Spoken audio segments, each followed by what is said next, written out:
இந்தியாவில் முதல் அச்சுக்கூடம் நிறுவப்பட்ட தரங்கம்பாடியில் உள்ள ஒரு அச்சுக்கூடத்தில் 1892ஆம் ஆண்டு டென்மார்க்கில் தயாரிக்கப்பட்ட அச்சு இயந்திரத்தை பழமை மாறாமல் 3 தலைமுறைகளாக பாதுகாத்து வரும் அச்சக உரிமையாளர்கள் 133 ஆண்டுகளை கடந்தும் நல்ல முறையில் இயங்கி வருவது பொதுமக்களிடையே ஆச்சரியத்தை ஏற்படுத்தி வருகிறது. மயிலாடுதுறை மாவட்டம் தரங்கம்பாடிக்கு 1713ஆம் ஆண்டு வருகை தந்த ஜெர்மானிய பாதிரியார் சீகன் பால்கு இந்தியாவின் முதல் அச்சுக்கூடத்தை நிறுவினார்.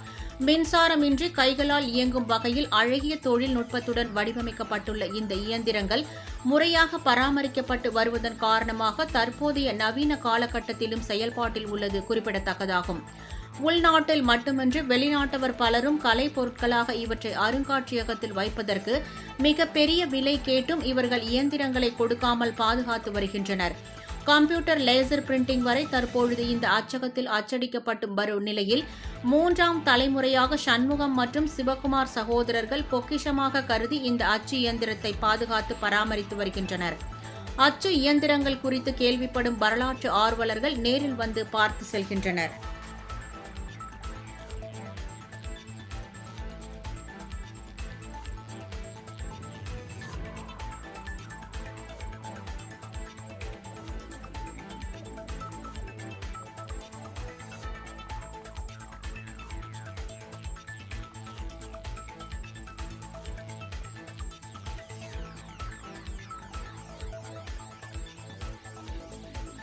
என் பேர் சண்முகம்.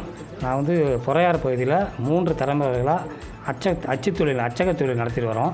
இப்போயும் இந்த காலத்துலேயும் பார்த்திங்கன்னா, அந்த காலத்தில் கரண்ட் இல்லாத காலத்தில் தரங்கம்பாடி ஹார்பர்லேருந்து இறக்குமதி செய்யப்பட்ட டென்மார்க்கை சேர்ந்த மற்ற மிஷின்களாம் வச்சு இன்ற அளவுக்கு பராமரிச்சுட்டு வரோம். மேலும் பார்த்திங்கன்னா, அந்த காலத்தில் மரக்கட்டையிலான எழுத்துக்களை வச்சு வடிவமைச்சு இருந்த காலம். இப்போ நவீன காலத்தில் போனதுக்கப்புறம் நாங்கள் அந்த பழைய முறையை கைவிடாமல் அந்த மிஷின்கள்லாம் குழந்தை போல பாவிச்சு நாங்கள் நடத்திட்டு வரோம். இன்னொன்று பார்த்தா, இங்கே உள்ள மெட்டீரியல்லாம் இந்த பக்கத்தில் கிடைக்காதனால மதுரைக்கு பக்கத்தில் பரமக்குடிங்கிற ஒரு ஊர்லேருந்து இந்த மரக்கட்டையிலான எழுத்துக்கெல்லாம் வடிவமைப்பெல்லாம் செய்யப்பட்டு அங்கேருந்து வாங்கி இன்றைக்கு வரைக்கும் நல்ல நிலைமையில் அந்த மிஷின்கள்லாம் ஒரு குழந்தை போல் பாவிச்சு, ரெண்டாவது எங்கள் தாத்தா ராமசாமி பிள்ளை, எங்கள் அப்பா பாண்டறாங்க பிள்ளை, அதோட பசங்களாக நாங்கள் எல்லாம் நல்ல நிலையில் நடத்திட்டு வரோம்.